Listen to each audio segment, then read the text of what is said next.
Appropriation culturelle, le podcast où l'on s'approprie la culture d'un ou d'une invitée. C'est le premier épisode de l'année 2021. On a passé au travers de 2020. Yeah! Bravo. Celebrate good time, come on! Premiers épisodes. Faudrait arrêter ça. Et c'est, on est dans un studio. Il y a des gens qui nous écoutent sur le Médiaté Télé parce qu'on s'est associés pour débuter. Débuter cette année 2021. Et puis ça, c'est pas de la vraie brique. Ça, c'est pas... C'est bon, ça. T'as pas l'air...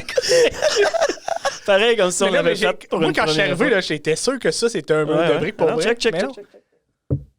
On peut le bouger. Ah, man. Il y a une protection, il tombera pas. Il tombera pas. Mais donc, pour débuter cette année-là, on s'est associé avec Médiaté Télé et on a fait les personnalités de l'année 2020.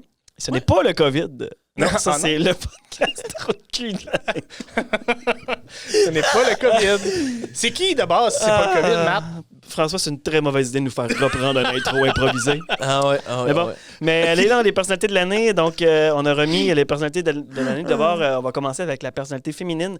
Et c'est la présidente directrice générale du Centre intégré de santé et services sociaux de l'Abitibi-Témiscamingue, Mme Caroline Roy. Allô, ouais. Bonjour, Caroline. C'est cool. Donc, Caroline Roy, qui a été vraiment sur la scène de l'actualité toute l'année 2020. Oui. Et donc, tout était comme la scène. J'attendais de voir ce que tu en avais. avais. Danse ou c'est quoi, là? Elle a dû découvrir une nouvelle passion pour le théâtre. Là, avec, Probablement. c'est ça. Probablement. Donc, on a vraiment jasé de long et en large de tout ce qui s'est passé, mais de son propre aveu aussi, sous un autre angle, extrapoler davantage que les points de presse quotidiens puis les chiffres. On n'a pas dit le nombre de cas. On n'a pas dit le nombre de cas aujourd'hui. Non, on n'a pas parlé de ça une fois. Non. On l'a vu d'un autre angle, puis c'était une discussion décontractée, là, où on parlait un peu plus en fond là, des sujets qui a monopolisé l'actualité depuis 2020. Et c'était vraiment intéressant. Et là, c'est en vidéo pour ces épisodes-là spéciaux parce qu'on voulait faire du contenu pour la télé. Et il y aura comme ça, là, une fois de temps en temps, des épisodes en vidéo. C'est un podcast audio qu'on fait. Évidemment, vous pouvez nous suivre sur Balado pour les détenteurs d'iPhone, Google Podcast, iHeartRadio, Spotify, l'application Médiaté Plus également et plein d'autres podcasts là-dessus d'ailleurs. Mais si vous êtes gentil, comme ça, on va filmer des fois. On va traîner des camps, puis il y en a quelques-uns qui s'en viennent. Fait que si vous êtes gentils, on en fait d'autres. Si vous aimez ça, écrivez-nous, donnez-nous vos commentaires. Donnez-vous des commentaires. Donnez-vous des commentaires. Est-ce que j'ai été bon pendant cette écoute-là? Est-ce que j'ai bien écouté? Mais j'aimerais ça avoir ces commentaires. Est-ce que j'ai été attentif? C'est ça. Dites-moi comment vous vous sentez quand vous écoutez ça. Ouais. Commentaires et tout. Puis nous autres, ça fait grandir, que ce soit positif ou négatif. On aime ça, un petit peu de hate. On n'a pas assez, je pense. Hein? On en a pas assez. Il en manque un peu. Il faudrait que ça soit un peu plus... Il reste de la place sur le tapis. Il reste de la place sur le tapis. D'ailleurs, on a un excellent tapis. Fait que ça se pourrait qu'on vienne aussi des fois dans ce studio-là. Nice. Tous les jeudis, François, c'est réservé. C'est réservé, François. Prépare ta semaine, il est long. Merci à Médiaté Télé. Ouais, merci de l'accueil. Puis, merci à Ta Gueule Communication aussi. Ouais, Ta Gueule Communication. C'est vrai. Puis là, normalement, vu qu'on est comme filmé, on dirait qu'on est déstabilisé. Normalement, comme un ordre préétabli. Puis normalement, Ben a perdu son commanditaire à nommer. Donc, s'il y a des gens qui veulent s'associer au podcast, qui veulent faire passer par la voix de Benoît pour dire whatever. Oui, c'est vrai. On vend la bouche à Benoît. Vous pouvez lui faire dire ce que vous voulez. Selon ce que vous choisissez, qu'est-ce qu'il dit, ça va coûter plus cher. Ça dépend. Si c'est soft, c'est 5$. Si c'est hard, c'est 250$. Écrivez-nous, on jugera et on vous donnera un prix. C'est bon, c'est ça. Bonne écoute, je pense. Bonne écoute, certain. À bientôt. Appropriation culturelle.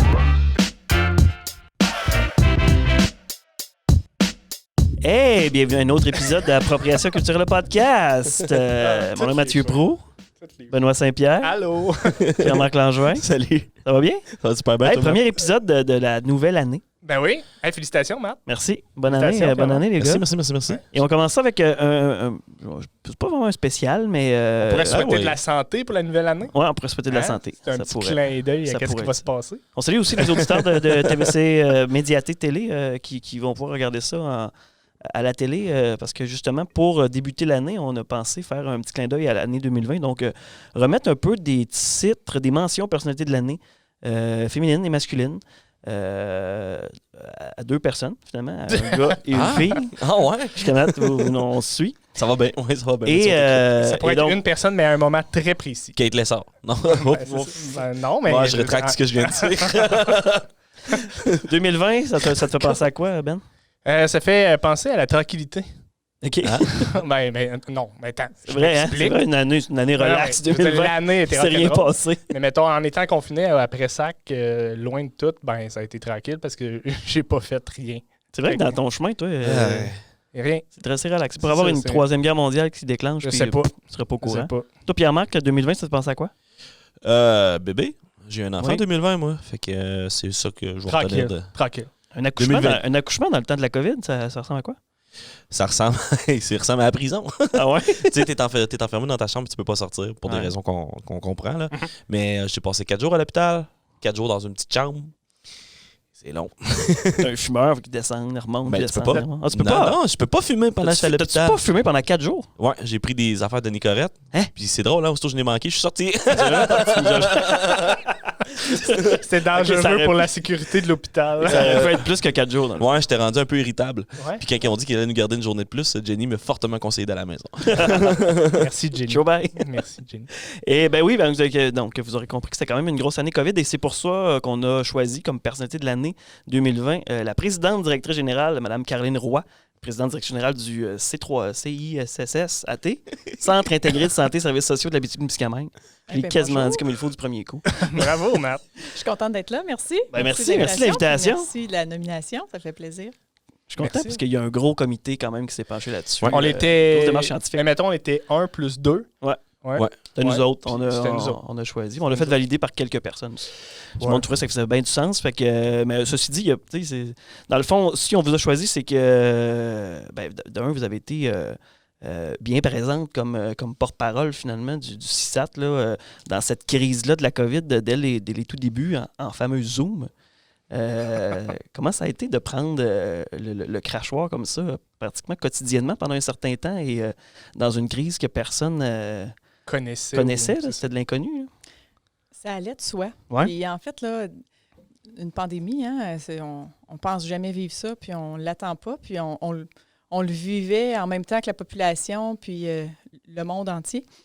Puis notre organisation, c'est celle en région qui s'occupe de la santé et des services sociaux de la population. Fait que pour moi, c'était assez clair qu'au moment où la crise était annoncée et était présente, bien, qu'on était l'acteur central, la population, tout le monde s'est retourné vers nous.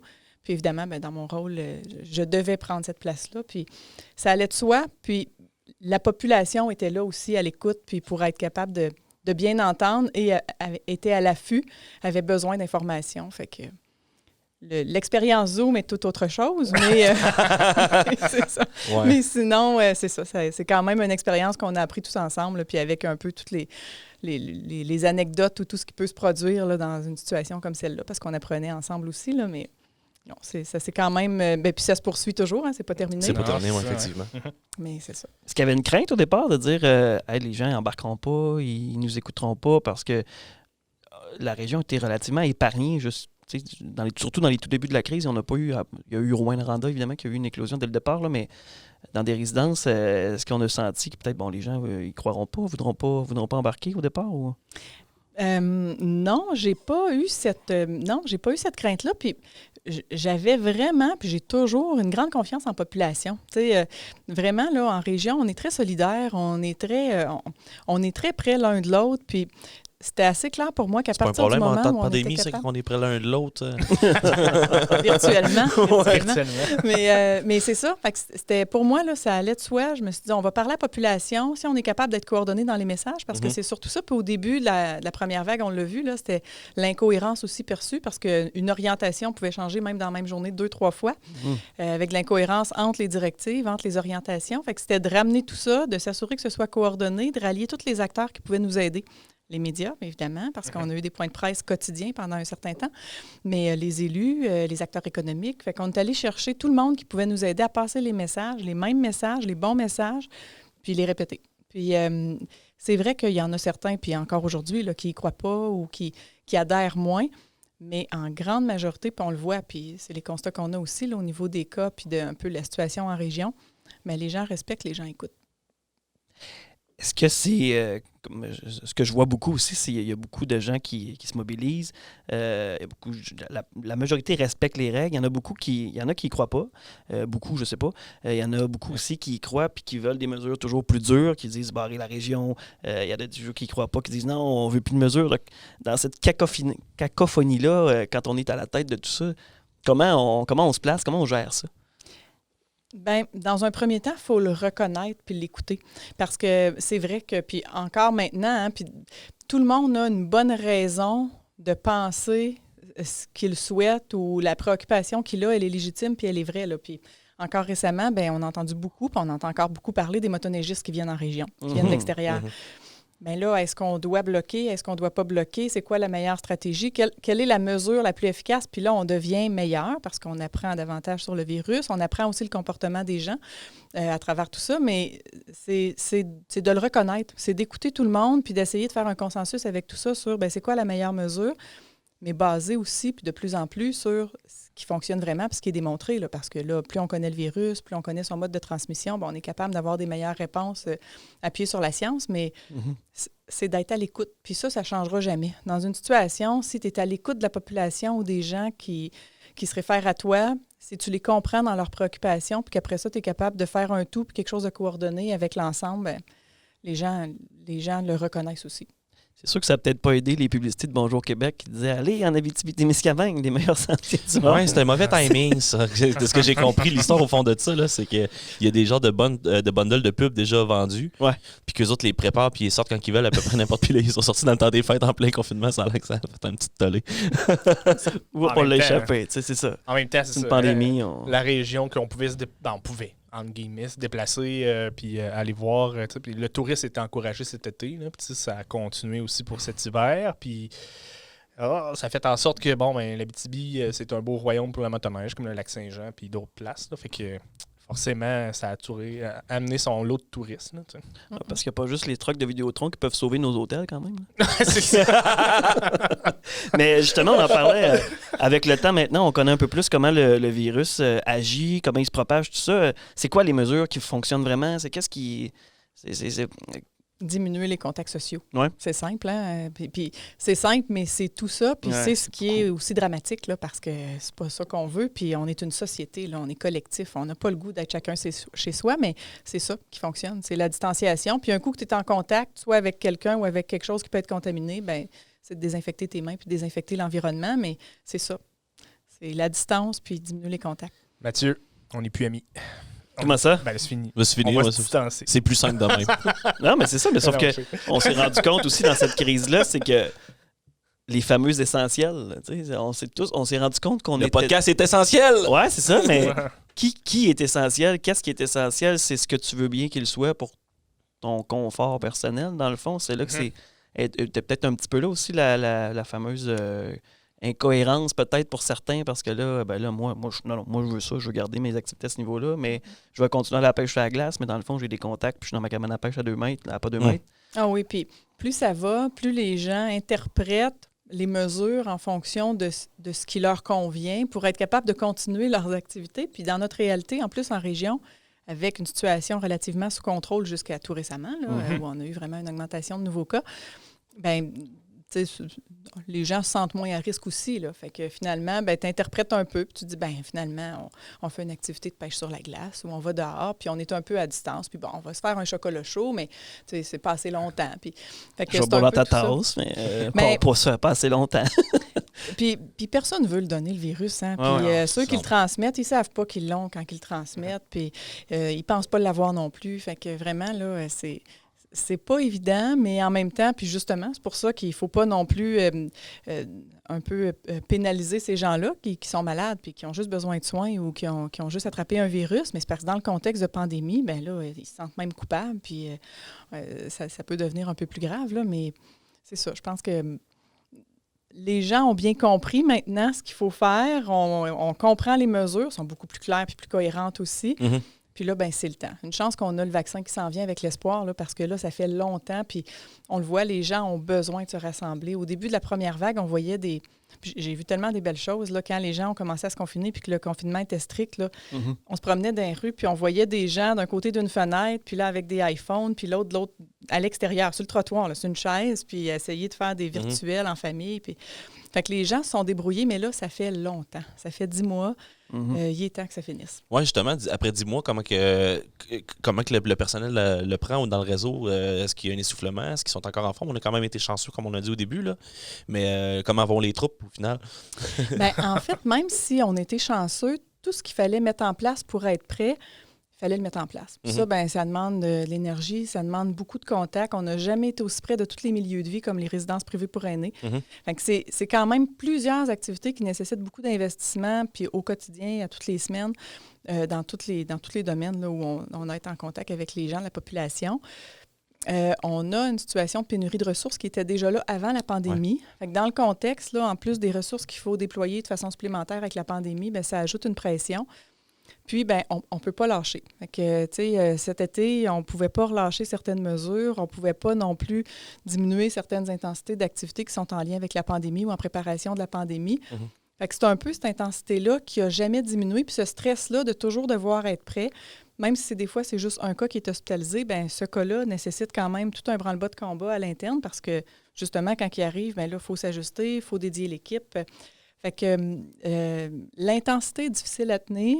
On a des équipes qui sont assez essoufflées pour certaines équipes, mais les gens y croient, ils ont envie de contribuer, puis ils restent là.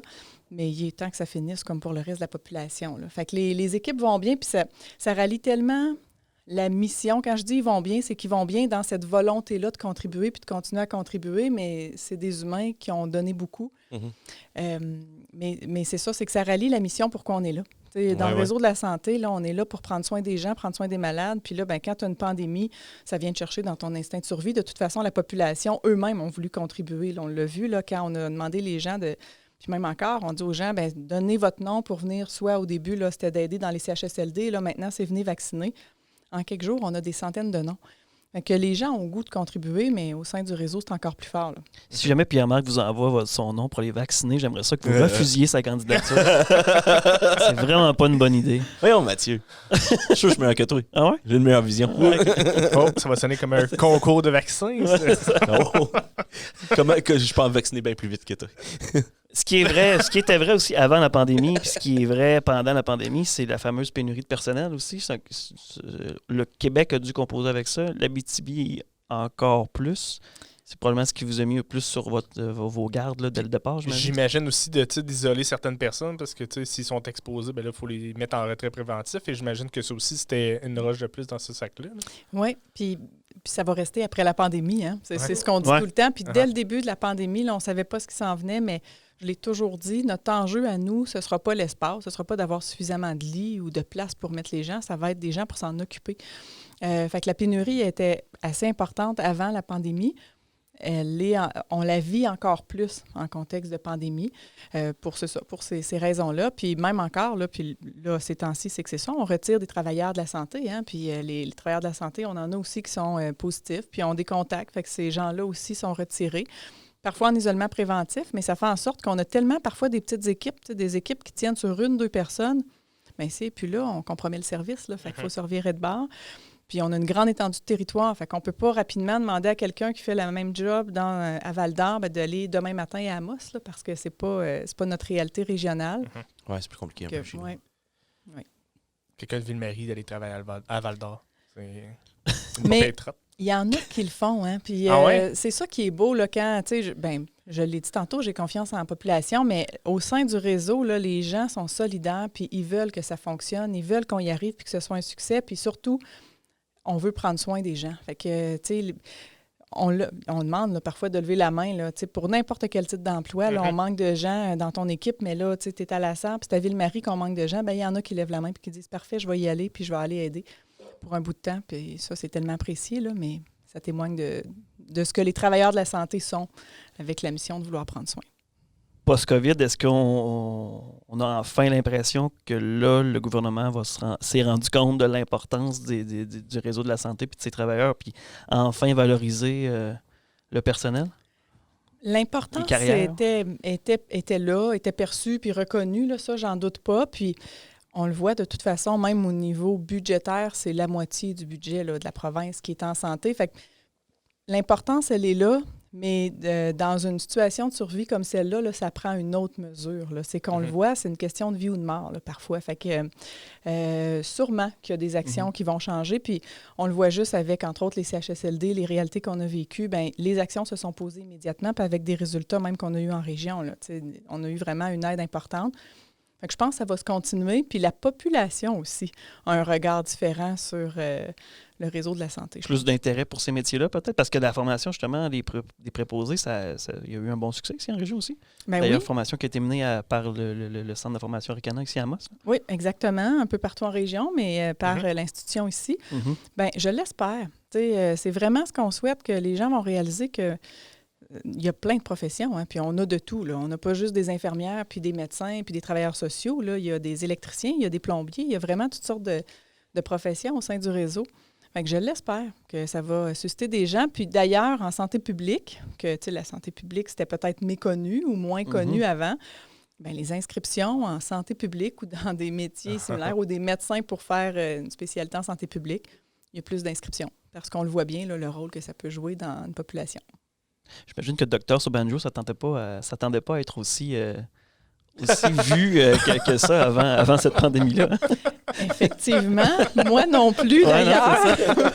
On n'aura jamais été aussi public, mais ça fait partie de la fonction, mais en même temps, c'était naturel d'aller là. Puis les gens ont embarqué, puis ça a été une clé de notre succès en région, qui a été reconnu, qui a été reproduit ailleurs aussi, parce que ce leadership-là qui a été assumé franchement depuis le début, puis qu'on a communiqué avec la population, qu'on a été présent au sein de la population, bien, ça a juste rallié tout le monde. Puis effectivement, on n'a jamais été aussi public, par contre. C'est-tu quelque chose qui est naturel pour toi de te mettre au public comme ça, d'affronter le regard des gens de façon régulière? Ben, pas du tout. Puis avant d'être nommé, parce que c'est quand même assez récent comme PDG, c'était en juin 2019. Ah, chanceuse. Bon matin. Bon matin. Bienvenue dans mon monde. Mais en fait, non. Puis c'était pas, j'avais pas été non plus dans mes anciennes fonctions depuis que je fais des fonctions professionnelles. Là. J'avais jamais été soumis à ça, d'être aussi public. Puis tu sais, c'est un peu comme... Ben, on a peur de l'inconnu, hein? On ne sait pas ce qu'il y en est, là, mais là, ça a été un bain de toute façon fréquent, inévitable, puis là, ça va. T'es-tu reconnu maintenant dans la rue? Est-ce que les gens... Oui, c'est ça, des autographes peut-être? Pas des autographes, mais une reconnaissance. C'est la fille de la TV. Oui. Ah, ça, c'est cool, ça. C'est le fun quand c'est la reconnaissance, ça. Et partout en région. C'est ça qui est étonnant aussi, parce que là, j'ai à me promener. Je me promène beaucoup moins, évidemment, là, mais quand même, je vais dans les différents territoires des MRC, puis hey, c'est elle qui parle à la TV. Ça, j'avais pas ça avant. Mais non, je pense que c'est positif, par contre. Oui. Les gens du réseau de la santé ont maintenant plus de visibilité que les humoristes au Québec. Ça, c'est pas peu dire. Oui, c'est vrai. Hein? Oui, c'est vrai. On a parlé un peu de ton parcours. Quel genre de parcours tu as eu professionnellement? Ça faisait quand même déjà quelques années que tu es dans le réseau de la santé, dans le fond, ici à Amos. Est-ce que ça a tout le temps été dans le réseau de la santé? J'ai toujours été dans le réseau de la santé. J'ai commencé comme ergothérapeute, en fait. Okay. Puis moi, je suis native de la région. Là, je suis native d'Amos. Fait que je suis une fille de la région qui était claire qu'après un parcours académique, je revenais en région. Là. Je crois en la région. Je crois au développement de la région, à la population. Je vais mourir ici. Mais c'est ça. J'étais ergothérapeute. J'ai été ergothérapeute 10 ans au Centre de réadaptation à la maison, à l'époque, là, qui était réadaptation en déficience physique. Okay. Puis par la suite, mon objectif était de dire, bien, je veux influencer, je veux faire partie de faire changer les choses. Enfin, graduellement, comme ça, j'ai cheminé pour travailler à l'hôpital d'Amos avec la coordination de services hospitaliers. Puis après ça, directrice des ressources humaines. Puis quand le CIS s'est créé, là, j'ai occupé différentes fonctions. Mais toujours dans l'objectif de dire si je peux faire la différence, je vais y être. Là, je vais être là avec ce que je peux apporter pour la région, puis tant que j'y crois, tant que ça rejoint mes valeurs, je vais être là, puis je vais toujours être la première gardienne de nos services en santé et services sociaux, parce que j'y crois au réseau public, puis souvent, il a été malmené, on l'a entendu, là, avec aussi toutes les dépenses qui sont engendrées. Un peu. Mais c'est un beau réseau, on est chanceux, puis notre population est chanceuse d'avoir ça, puis là, il s'agit de juste pouvoir bien offrir les services, puis notre population en région, on est le seul à avoir un modèle comme ça où on est aussi éclaté, qu'on a renforcé, on a mis des beaux services dans chacun de nos territoires d'MRC. Mais ça, il faut les garder, mais il faut toujours les défendre. Il faut toujours être là pour dire c'est important. Puis l'hôpital de Ville-Marie, le centre de santé, ça a pris des années, mais c'est donc important. Puis c'est des services de proximité. Puis c'est ça qui fait que la population reste en santé, reste dans le territoire, vitalité du territoire. Fait qu'on est toujours... je vais être là. Je suis toujours là. Comme dirait M. Gendron, c'est le fameux modèle en étoile. Exact. C'est le modèle en étoile. Qui est unique à la région. Il n'y a pas d'autres régions qui ont ça? Il n'y a pas d'autres régions qui ont ça. En fait, dans le réseau de la santé, on est la seule région à avoir un modèle comme celui-là. Ailleurs, c'est des hôpitaux régionaux avec des installations satellites un peu. Mais on est vraiment la seule région à avoir un modèle comme ça qu'on défend tout le temps. C'est-à-dire que tout le monde, si tu n'es pas dans la ville-centre, tu voyages pour obtenir des services spécialisés. Là, ici, chaque territoire a ses services spécialisés. Oui, là. puis on les a répartis. Comme par exemple, l'orthopédie, c'était à Amos, l'urologie, c'était à Rouyn-Noranda. On a vraiment réparti comme ça les services volontairement parce que ça donne une force dans chacun des territoires. Puis notre réseau ici en région, en santé et services sociaux, c'est pas juste celui qui rend des services, c'est souvent le plus gros employeur du territoire. C'est souvent, ça permet aussi un peu de dynamiser notre région. Là. C'est pour ça que nous autres, faire 1 heure de char en Abitibi, ça ne nous fait pas peur. Non. On y va par survie. On habite à Amos. Pour magasiner du linge, je ne prends 1 heure pareil. Ouais, c'est ça. Achat local, Pierre-Marc, en pandémie. J'étais à Val-d'Or. non, OK, pendant la pandémie, puis wow. Fais-moi pas dire des affaires niaiseuses, mais tu sais. Il est capable tout seul. Je suis capable tout seul, ouais. D'ailleurs, fighter pour ce modèle-là, parce que je pense que c'est ça, il faut batailler pour ce modèle-là. Quand il n'y a pas d'autres régions qui sont notre côté, on ne peut pas s'allier à une autre région. Ça doit être quand même difficile des fois. Bien, puis en fait, c'est pas tant le batailler, c'est de démontrer que c'est le meilleur modèle pour notre région, pour notre population. Puis ça, on est capable de le faire. Puis en fait, quand on est capable de démontrer que d'offrir le service de cette façon-là à notre région, c'est la meilleure façon parce que ça le rejoint mieux, parce qu'on a des territoires ruraux un peu défavorisés ou autres, bien, personne ne va s'obstiner. Là. Puis tout le monde est d'accord avec ça ici en région. Personne? Sauf à l'extérieur de la région, j'imagine qu'à toutes les fois qu'il y a un nouveau parti ou quelque chose, il y a une nouvelle tête qui arrive. Bien, en fait, notre réalité en santé, souvent, ça va être quand il y a un nouveau service spécialisé, par exemple, qui arrive ou quand il y a un nouvel équipement ou un grand service à mettre en région. Bien, ça pourrait être facile de dire on va le centraliser à un endroit en région quand on n'est pas dans la région, qu'on ne comprend pas le modèle. Mais c'est à nous à s'organiser et à dire, ben non, dans notre réalité régionale, nous, voici, c'est comme ça qu'on va positionner le service. Puis maintenant, le modèle est reconnu par la région. Fait que souvent, on va chercher nos alliés régionaux puis on est capable de bien le porter. Puis ça, c'est un avantage d'être un centre régional parce qu'avant, on avait différents hôpitaux, on avait différents établissements qui pouvaient parfois dire chacun de leur côté, ben non, là, j'aimerais ça que ce soit chez nous, puis une autre fois... Je veux pousser pour avoir de la clientèle. Ben, c'est bizarrement dit de même, là, mais tu sais, d'avoir...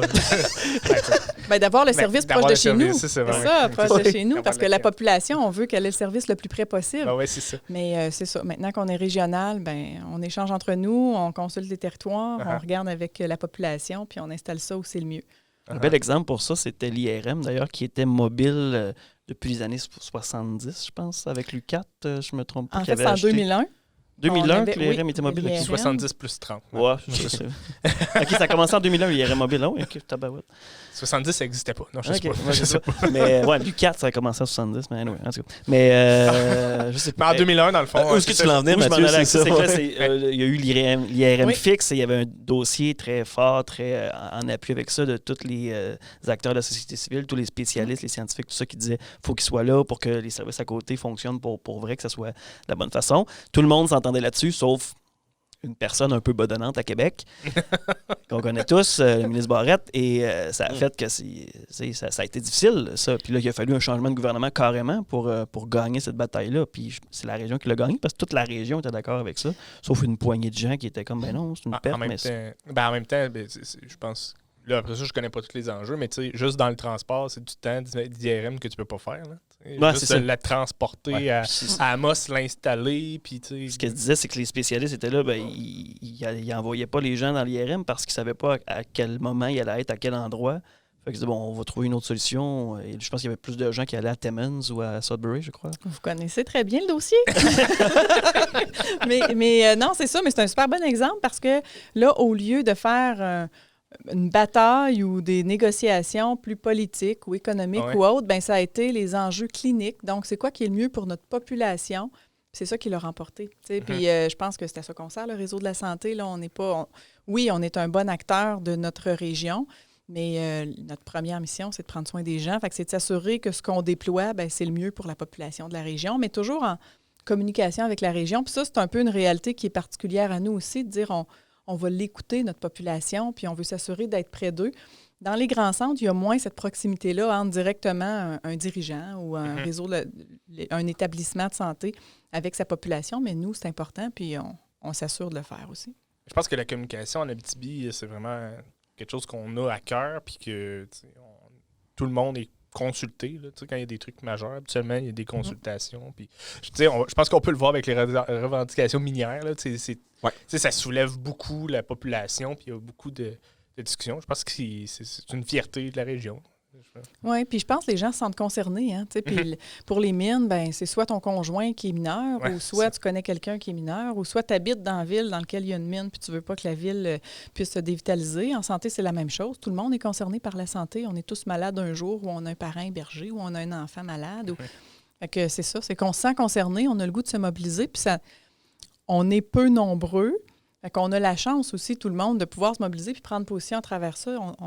Si on veut, on peut prendre part aux décisions. Et là, on est en 2021, on s'en va tranquillement vers le printemps. Et là, c'est ce qu'on parle beaucoup, c'est la vaccination. Comment ça se passe en région au niveau de la vaccination? Vous en parlez beaucoup, là, mais là, c'est les travailleurs de la santé, évidemment, qu'on veut, et les aînés qu'on veut protéger d'abord, c'est ça? Bien, d'abord, là, les résidents CHSLD. Puis tout le monde le comprend, là, vraiment, malheureusement, c'est beaucoup de décès là, dans les résidents de CHSLD, pas en région. On n'a eu aucun décès dans nos CHSLD en lien avec la COVID. Aucun cas d'ailleurs, mais on l'a vu ailleurs, puis c'est vraiment, personne ne veut ça. Fait que c'est les premiers à être vaccinés parce que c'est eux qui compliquent ou qui sont à risque de complications plus importantes. En région, il nous reste 4 CHSLD pour lesquels il faut vacciner les résidents. Fait que ça va se compléter dans les prochains jours. On attend les doses. Là. Ils vont arriver demain ou après-demain. Puis après ça, en 4 jours, tout le monde va être vacciné. Travailleurs de la santé. Puis cette priorité-là, c'est pas nous qui l'avons déterminée. Là. C'est un groupe d'experts cliniques, puis c'est correct, tout le monde s'y plie, c'est la bonne chose à faire. Mais c'est ça, travailleurs de la santé. Puis on a déjà commencé à le faire, là, particulièrement à Rouyn-Noranda. Puis après ça, avec la vulnérabilité liée au vaccin. Fait que c'est les gens qui habitent dans les résidences privées pour aînés, là aussi, il y en a eu beaucoup de complications. Puis la proximité de ces gens-là avec leur unité locative, le fait qu'ils sont dans des salles à manger, bien, fait en sorte que si le virus entre, la transmission peut se faire facilement. Fait que on le comprend aussi. Puis éventuellement, puis assez rapidement quand même, là, dans quelques semaines, quelques mois, bien là, ça va s'élargir parce que là, c'est l'ensemble de la population par groupe d'âge qui vont être invités à se faire vacciner. Et à ce moment-là aussi, avec les modalités qu'on déploie, bien, les vaccins, ils vont arriver partout là, en région. Fait qu'on va en avoir dans chaque territoire d'MRC, on va avoir des centres de vaccination, des lieux où on va inviter la population à s'inscrire et à aller se faire vacciner partout. Fait que c'est un grand effort parce que c'est une vaccination de masse, mais ciblée. Mais en même temps, simultanément, on va vouloir vacciner beaucoup de monde en même temps. Là. Dès qu'on reçoit des vaccins, on veut, puis c'est vraiment comme ça qu'on planifie toute la logistique. Dès qu'on les reçoit, en quelques jours, il ne faut plus qu'il y ait de doses dans les congélateurs. Là. Fait qu'il faut avoir assez de vaccinateurs pour être capable de faire ça. Qu'est-ce que tu dirais aux gens qui ont peur du vaccin, qui ont peur que Bill Gates leur contrôle le cerveau? Qu'est-ce que tu leur dirais pour les encourager? Pierre-Marc veut se faire rassurer. Ouais, j'étais un peu nerveux. Moi, la 5G! La 5G dans mes veines, c'est non. Non, mais qu'est-ce que tu répondrais aux gens, mettons, qui sont un peu craintifs envers le nouveau vaccin qui arrive? On a entendu beaucoup de choses. Ça a été rapide. Voyons, toutes ces rumeurs-là. Qu'est-ce que tu en penses? Bien, en fait, je suis vraiment pas une spécialiste en santé publique. Je commence à en connaître plus. Mais justement, on fait un briefing technique la semaine prochaine pour expliquer à la population pourquoi ça a été plus vite, qu'est-ce qu'il y a dans ce vaccin-là, comment ça fonctionne pour justement répondre à ces préoccupations-là. Parce que je comprends que les gens qui se disent d'habitude, ça prend des années. Puis en quelques mois, on a eu un vaccin. Bien, on peut se poser des questions, puis c'est correct, il faut y répondre. On a les réponses. Fait que vraiment, j'invite la population à écouter notre briefing technique qui s'en vient la semaine prochaine spécifiquement là-dessus. OK. Parce que c'est quand la majorité de la population, puis ce qui est visé, c'est 75 à 80 %, mais c'est quand la majorité de la population va être vaccinée qu'on va pouvoir se dire, bien là, on le freine, le virus. Là. Il ne peut plus circuler bien à travers la population. Puis s'il circule, bien, il ne peut plus faire autant de mal. Fait que... C'est pour nous qu'on le fait, mais c'est pour la collectivité qu'on le fait quand on se fait vacciner. J'avais vu une vidéo promotionnelle de Ben & Teller, les magiciens. Là. Ben & Teller, ouais. Ouais, mais c'est drôle parce qu'il y avait comme une pièce blanche là, avec 2 parties où il y avait, mettons, une centaine de statues dans chaque partie. Puis une partie était mettons, protégée, entre guillemets, là, par un plexiglas. Puis là, il lançait des balles dans les 2 groupes. Ah, OK, ouais. Puis il dit ça, c'est les virus. Puis là, il y en avait certains qui étaient bloqués par le plexiglas du côté qui était bloqué, ou il y en a que des fois qui passaient. Puis de l'autre côté, ben là, toutes les C'était free. Ça frappait tous les petits statuts, mais c'est ça. Il y en a qui vont l'avoir, mais si on freine la majorité des shots, ben c'est ça. Puis c'est à ça que ça sert la vaccination. Parce que c'est ça, là, on est un peu perdu. Les gens se questionnent beaucoup parce que là, les nouvelles qui sortent, c'est que les gens qui ont été vaccinés, ils attrapent la COVID quand même. Mais là, c'est normal. Les gens qui ont le botox vont avoir les gens qui ont le botox peuvent avoir des effets secondaires. J'ai vu ça ce matin. Ah oui? Okay. Ouais. Ah, OK. On découvre des choses. Mais ça fait partie de la game. C'est normal que dans une vague, même si tu es vacciné, tu peux attraper la maladie quand même, j'imagine. En fait, il n'y a pas un vaccin qui est à 100% efficace. Fait que, la portion d'inefficacité, justement, correspond au fait que sur le lot de gens vaccinés, il y en aura une petite partie qui vont quand même être moins protégés ou qui vont pouvoir le contracter, le virus.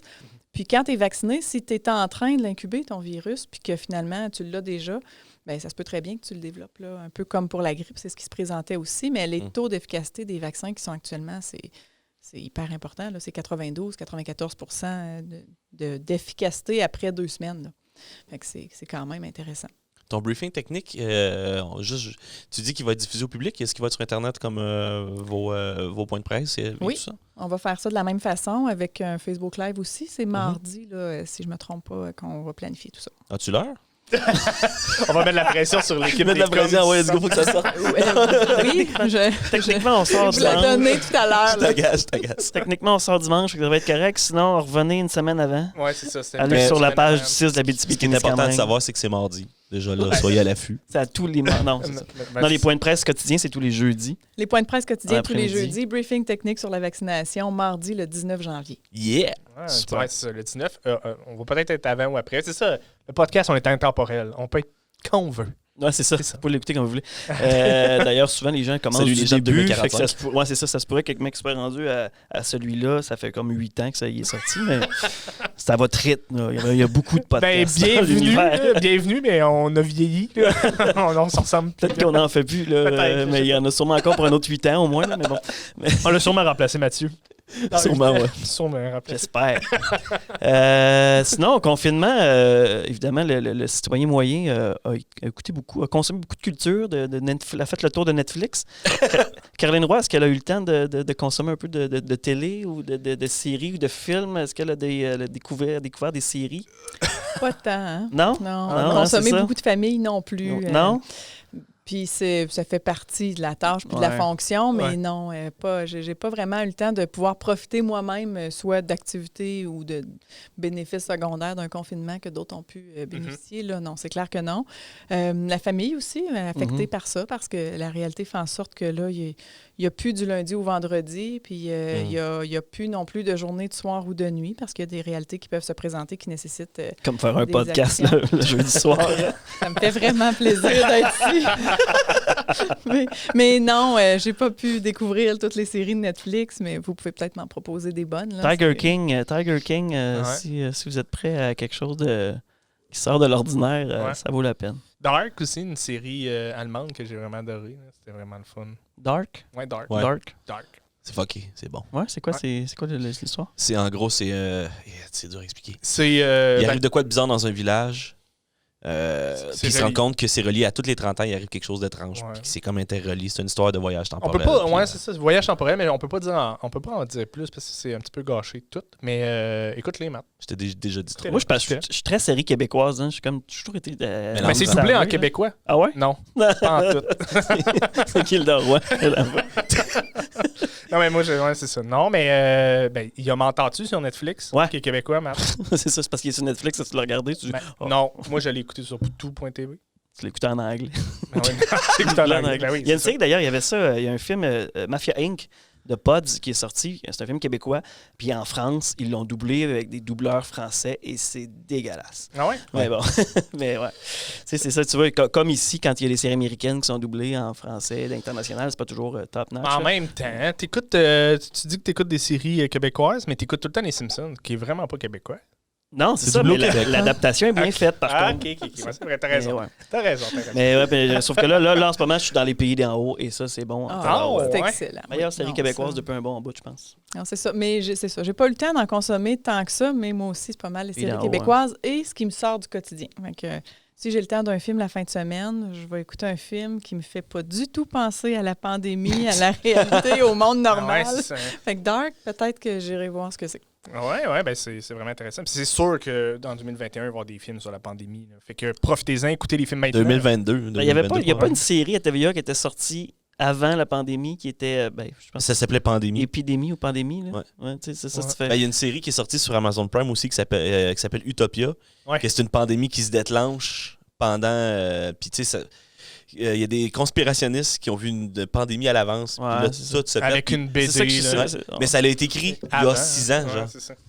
Puis au début de l'émission, ils disent nous voulons préciser aux gens que la pandémie fictive de cette émission n'a jamais été basée sur le COVID. Ouais, parce qu'une pandémie qui se concrétise comme la COVID, c'est une première, mais des H1N1 puis des affaires comme ça qui nous prédisaient des épidémies comme ça, des pandémies. Il y en a eu, c'est ça, qui ont été contrôlés, mais il y en a eu avant. C'est normal qu'il y a eu des scénaristes une année qui aient été inspirés un peu par ça. Puis par tout ce qui se passe. Je pense que les autres pandémies, c'était. Je ne sais pas, on me corrigera si je me trompe, mais je pense que. Benoît. Docteur Benoît, on est tous spécialistes. Non, mais mettons, dans les autres virus, c'est que tout le monde a les mêmes symptômes. Là. Le COVID, c'est que tout le monde peut ne pas avoir les mêmes symptômes. Là. Je pense que c'est ça qui faisait la grosse différence du COVID. Puis c'est le fait qu'on ne le connaissait pas. Ouais. C'est pas un virus qu'on connaissait. Des virus de grippe, on connaissait un peu plus, mais là, un coronavirus qui vient d'une source qu'on ne connaît pas, on ne le connaissait pas, puis tu sais, de comment les signes cliniques se présentent d'une personne à l'autre, là, ça, c'était vraiment nouveau. Des pandémies, il y en a déjà eu. La grippe espagnole, la grippe espagnole, en était une, mais tu sais, m'en souviens. Un peu, oui. Comme tous, mais là, on commence à s'en souvenir parce qu'on va voir un peu comment ça s'était passé dans le temps. Mais non, c'est ça, c'est juste que là, un peu la mondialisation fait en sorte que là, on est bien au fait de ce qui se passe en Chine, puis en Russie, puis en Italie, puis au Portugal. Avant, on n'avait pas ces possibilités-là. Mais quand on retrace un peu comment ça se passait, le confinement, les masques, finalement, c'est les mêmes réalités qui se vivaient, mais c'était pas aussi connu. Je suis dans Mozo raconte son histoire, puis il y a une scène justement où on parle de la pandémie de la grippe espagnole, et le texte, on jurait que c'est comme des clichés de ce qu'on vit en ce moment. Le port du masque dans les rues, la Coupe Stanley qui a été annulée. C'est toutes des références. C'est la même affaire. C'est ça, c'est le même principe que il fallait avoir une meilleure hygiène personnelle, puis avoir de la distanciation, puis faire diminuer les contacts. C'est les mêmes mesures qui s'appliquent. Les commerces sont fermés. Puis quand on va, parce que j'avais cette curiosité-là, fait que j'étais allée voir un peu ce qui était sorti à l'époque, des fois dans des coupures de journaux, puis il y avait les commerces essentiels qui pouvaient demeurer ouverts, mais les autres non. Mais là, c'était une liste de la boucherie. Fait que c'est pas la même réalité d'aujourd'hui, mais c'est le même principe finalement. Là, les mêmes mesures s'appliquaient. Ouais. Est-ce qu'il y a eu une éclosion de commandes en ligne à ce moment-là aussi? Ou... c'est là que l'application Dash est sortie. C'est Uber Eats a monté en flèche ces années-là aussi. Parce que là, c'est en espagnol, c'est Dasho. Là. Ça marchait avec des pigeons, monsieur, à cette époque-là, par exemple. C'est ça, ils te livraient ton McDo en cheval. En calèche. Des calèches, mais qui étaient chauffées, par exemple. On a déjà chaud. Mais c'est là qu'on voit que c'est un grand impact sur la santé physique des individus, la pandémie, mais tellement sur d'autres volets aussi qui affectent la santé des gens, là, la santé mentale, puis les gens qui perdent leur emploi, puis vraiment là, des impacts épouvantables aussi dans d'autres volets que ça, on va les connaître, puis on va les découvrir un peu plus tard. Là, on commence, là, mais... Vraiment, cette pandémie-là va nous suivre pendant plusieurs années parce que tout cet impact-là, on ne récupérera pas ça en quelques semaines. En Abitibi, en Abitibi-Témiscamingue, on a une économie forte. Heureusement, je pense qu'elle reste quand même assez forte malgré tout. Les gens sont encore acheteurs. Évidemment, surtout dans le premier confinement, peut-être que les gens ont fait attention un peu plus au début. Là, je le sens moins. Justement, les gens sont adaptés au télétravail, puis... fallait faire ce mouvement-là de toute façon. Puis ça aussi, le télétravail, je crois que ça va rester beaucoup, je pense. Mettons, je pense que c'est une affaire qui est positive. Là, c'est le bond technologique que ça a fait là, avec le télétravail. Puis, je pense que ça a fait apporter d'autres questions sociales sur c'est quoi nos balises de travail, c'est quoi nos normes. Est-ce qu'on peut revisiter ça? Est-ce que des possibilités de faire des conciliations, là, travail-famille, il y a eu tout ça de mis en Comment vous avez géré ça, oui. le télétravail aussi, ça? Parce que c'est souvent le plus gros employeur d'une communauté. Là. Oui, puis on n'a pas tant d'employés qui n'ont pas besoin d'être là pour rendre des services aux patients. Des employés de bureau, on en a, mais il y a des employés de bureau qui accueillent des gens qui rentrent dans les hôpitaux, par exemple. Mais non, télétravail obligatoire, on l'applique aussi, mais en même temps, tant qu'on est capable d'offrir le service. Fait qu'il y en a des employés en télétravail. Il y a même des intervenants en télétravail. La téléconsultation, la télésanté, la téléréadaptation, ça a fait un bond incroyable. Puis ça, il y a beaucoup d'éléments qui vont rester, puis c'est positif pour tout le monde, parce que même pour le patient, qui est à distance, qui n'a pas à se déplacer des fois des kilomètres ou plusieurs minutes là, ou même des heures pour venir voir son médecin, mais qui finalement le fait à travers un écran puis que ça va très bien, bien, il y en a de ça qui va rester. Mais non, on a des employés en télétravail.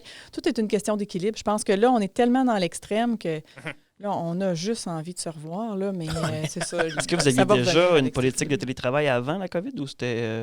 On avait une politique de télétravail peu utilisée pour certains types d'emplois bien spécifiques, surtout du personnel de bureau dans certaines catégories ou d'être à la maison ou au travail. Là, c'est à partir du moment où la technologie est là, c'est la même productivité, le même travail qui se fait.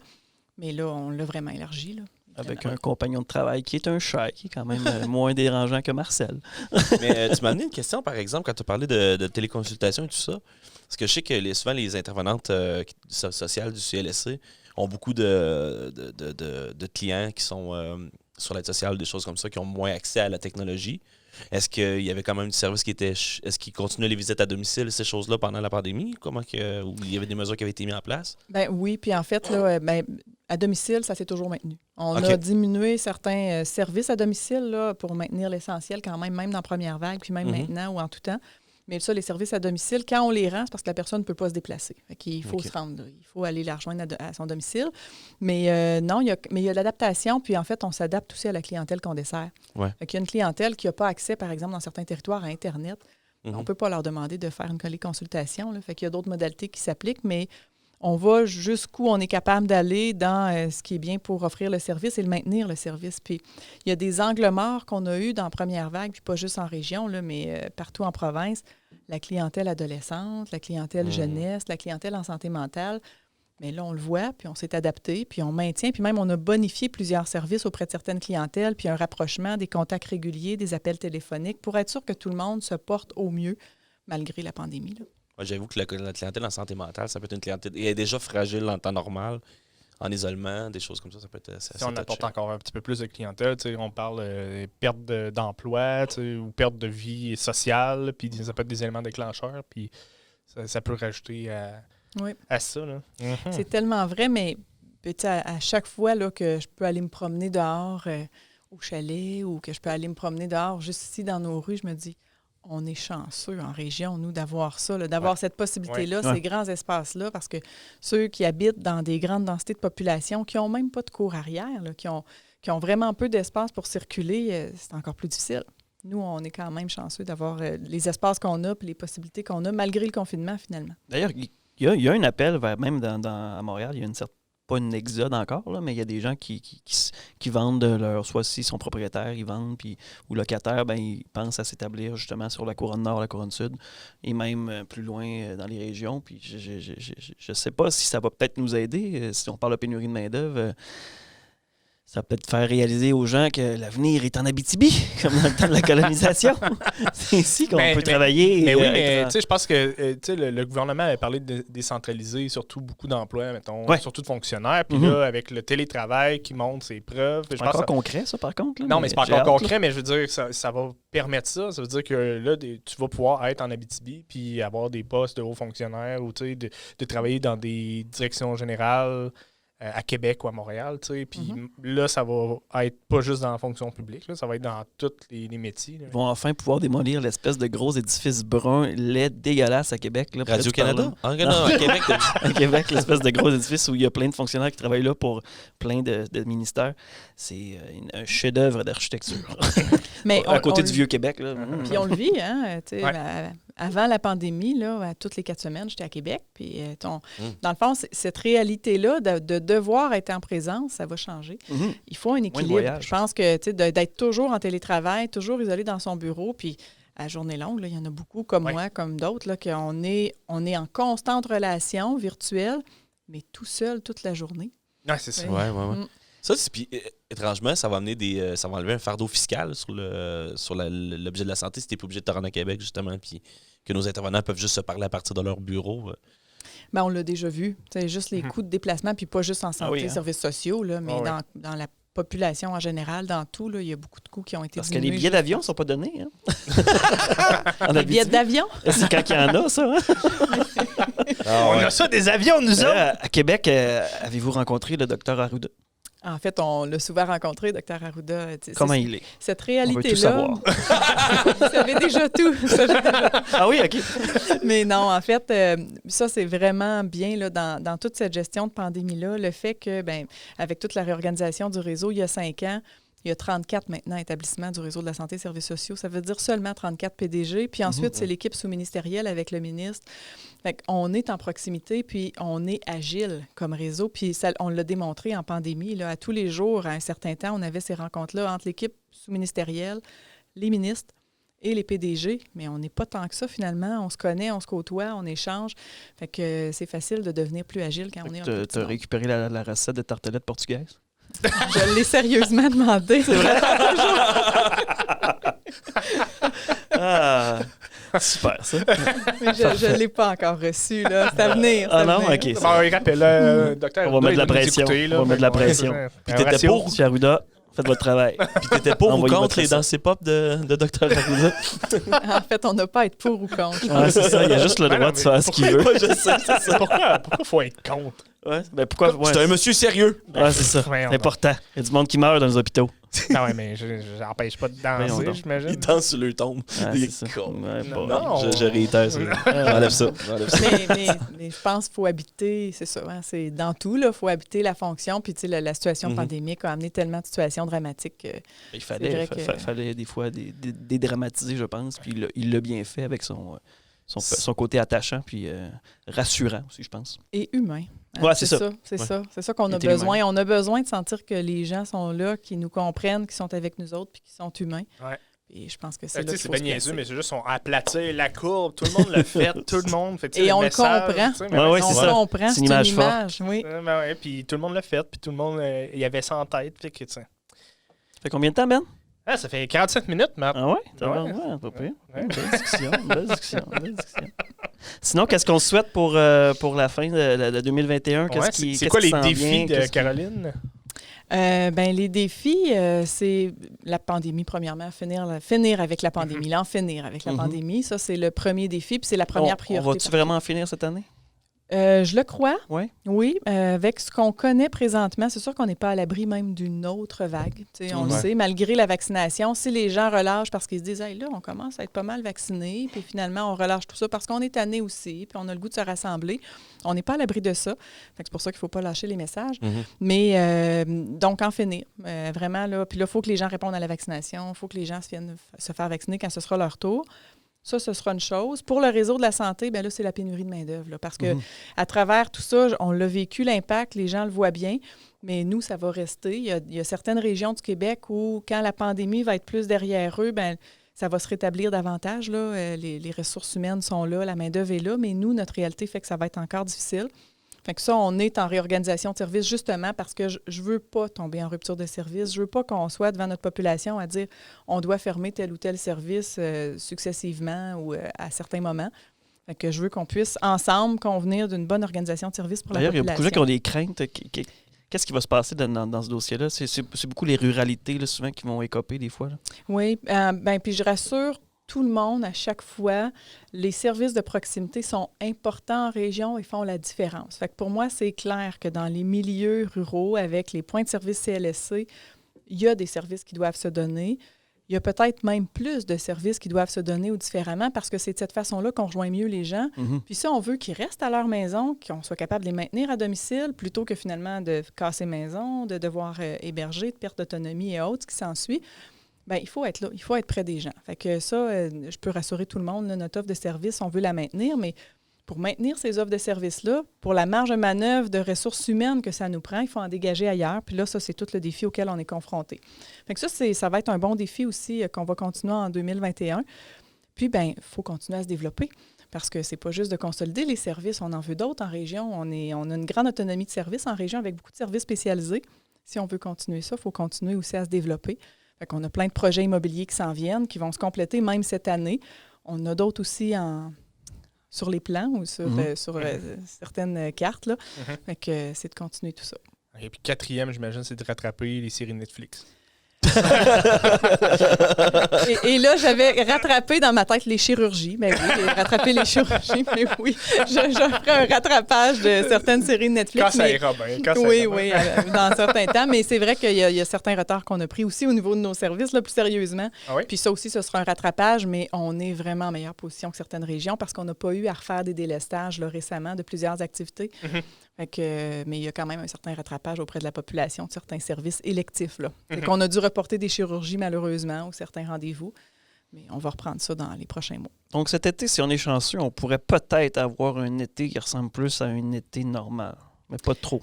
Mais pas trop. Pas trop, c'est ça. Je pense pas qu'on va être dans un été normal, mais on va se rapprocher. L'enjeu, c'est qu'il faut continuer à appliquer des mesures parce que sinon, on peut retomber encore avec des cas parce que l'entièreté de la population ne sera pas vaccinée cet été. Ce qu'on veut vraiment, c'est qu'à la fin du mois de mars, là, la clientèle la plus vulnérable, en CHSLD, les travailleurs de la santé qui sont auprès de ces gens-là, puis les gens en RPA, là, nos résidences privées pour aînés, que ceux-là soient vaccinés. Ça, c'est réaliste, un objectif réaliste avec ce qu'on connaît de l'arrivage de vaccins qui s'en vient. Cet été, on va commencer à vacciner d'autres personnes là, à partir du mois d'avril, mais ce ne sera pas fini. Il ne faudra pas lâcher. Fait qu'on peut annuler le festival de Tous et Tu. C'est ça. Tu avais commencé l'organisation. Oui, j'avais commencé. Tu avais hâte. Oui, j'avais hâte. On l'annonçait le 12 mars. Il y en a qui s'ennuient d'aller dans les bars, il y en a qui s'ennuient d'aller dans les restos. Tu as hâte de Tous et Tu. C'est fondamental. L'impro, on se tousse pas dessus, mais on est proche. On est proche. Mais tu sais, tous les sports de proximité, toutes ces affaires-là, je pense que les gens ont hâte de faire ça. Hier, c'est la première game du Canadien. Ça fait du bien. Ah, mon Dieu, que ça me manquait. C'est bizarre, là, avec pas de fans, mais c'était ça les séries de toute façon. Là. Cet été, mais on dirait que j'écoutais la game. J'écoute pas tant de games que ça d'habitude. Là. Mais là, j'étais mon Dieu, ça fait du bien. De voir des gens se rassembler. Voir du sport. Mais j'espère qu'on verra jamais de festival de Tous et Tu. Non, moi non plus. Ça, c'est des projets étranges à Benoît. Il y a des festivals de tout dans la vie. D'après moi, ça ne m'étonnerait pas que ça existe déjà. J'ai pas l'appui du SAP. Mais pas tout de suite. Non, c'est ça. Attendons d'avoir oublié la pandémie. Le festival de Tous et Tu avec la mascotte Alexis Cossette-Trudel. J'espère que c'est commandité par Purel, au moins, ce festival-là. Je pense qu'on va finir ça là-dessus. Merci beaucoup, Caroline. Merci d'avoir pris du temps dans ton horaire qui est probablement très, très chargé. C'est vraiment, vraiment apprécié. J'espère que tu as apprécié l'expérience. Oui, merci de m'avoir invité. Puis merci de nous permettre d'avoir cet angle-là différent aussi sur le réseau de la santé. Juste en étant ici, tu sais, puis en étant public cette année, je réalise qu'on a réussi notre coup. Là. On a réussi à rallier la population, puis les gens nous écoutent. Puis je suis contente parce qu'on va y arriver comme ça. Mais c'est ça, il y a un autre visage derrière ça. Hein. On est tous des humains. Tu sais, je suis une fille d'ici, j'y crois beaucoup. Puis c'est un peu ce qu'on traduit dans le podcast qu'on fait actuellement. Fait que merci. Merci beaucoup. On te suit sur tes réseaux sociaux. On est habitué vieux réflexe. Hein? Je suis pas là-dessus. Pas d'Instagram, pas de Snapchat, pas de TikTok. Bon. Non. OK, à une prochaine fois. Allez voir sa page professionnelle, CISAT. Oui, ça, je suis là. Excellent. Merci beaucoup, Pierre-Marc. Va chez Mathieu. Merci beaucoup, Benoît. Allô. Merci beaucoup. Merci beaucoup d'avoir été là. Suivez-nous sur nos plateformes, puis à une prochaine. Merci.